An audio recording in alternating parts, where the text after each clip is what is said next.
O vakar tai nerealus dalykas įvyko. Aš pirmą kartą sutikau jį, Petrą, gyvai. Sužinojau, kad jis išskrido į Ukrainą. Jis ten dažnai nuskrenda palaikyti už laisvę kovojančių žmonių. Drąsus, juk ten karas vyksta. Pasižiūrėjau, kada tas lėktuvas nusileidžia ir nulėkiau iki oro uosto. Sveiki. Labas. Čia jum.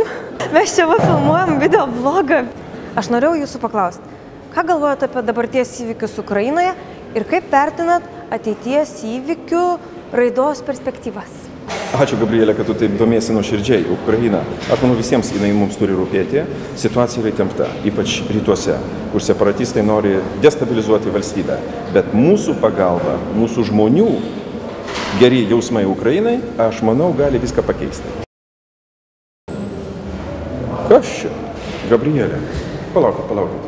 Ką jūs čia darote? Aš turiu žmoną. Man yra malonu, kad jūs domitės Ukraina, kad jūs domitės manimi. Aš linkiu jums ir toliau tą dalyką daryti. Aš siunčiu geriausius linkėjimus jūsų tinklaraščio gerbėjams, bet atleiskit, aš turiu skubėti namo.